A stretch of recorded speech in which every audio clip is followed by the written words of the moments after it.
totalmente classica, perché dapprima questa autorità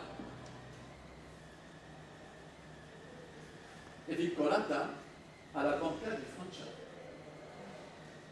E la Banca di Francia è un ente indipendente, è una conseguenza del Trattato di Maastricht. Secondo, il presidente della Banca di Francia è il presidente della nuova autorità di vigilanza prudenziale.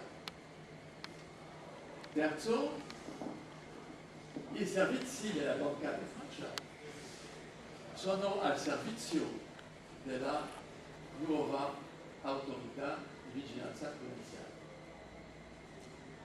Significa che questa autorità si trova strettamente vincolata alla Banca di Francia, significa una certa integrazione del sistema di vigilanza del settore bancario e delle assicurazioni alla politica monetaria, all'ente Banca di Francia che deve controllare la emissione monetaria nel paese. Inoltre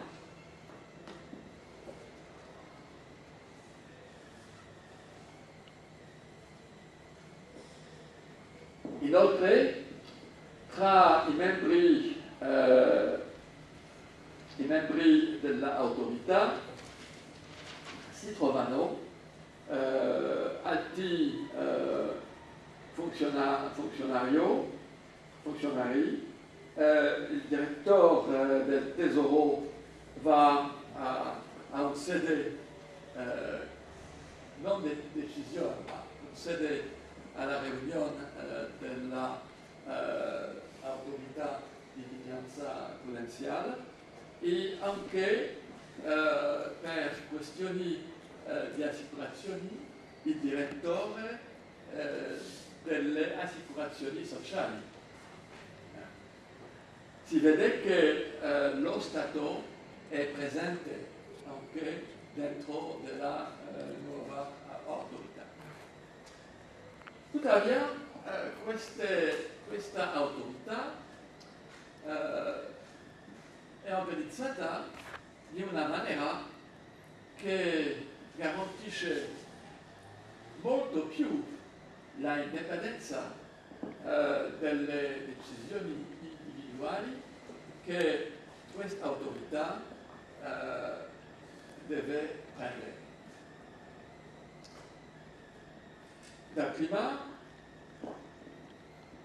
l'organizzazione distingue due lati, un collegio per il settore bancario e un collegio per il settore delle assicurazioni. Inoltre, l'ordinanza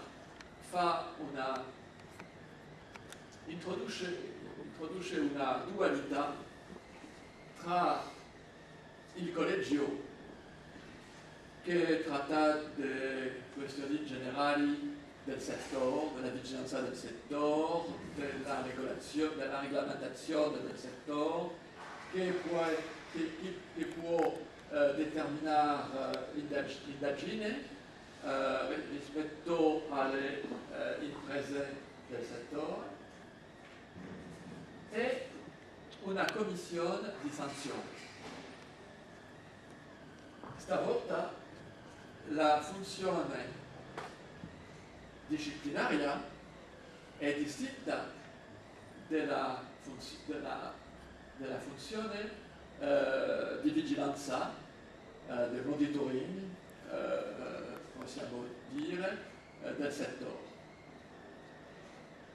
E i membri della commissione applicazione di sanzioni non possono spettare al collegio, sono persone distinte. Di questa maniera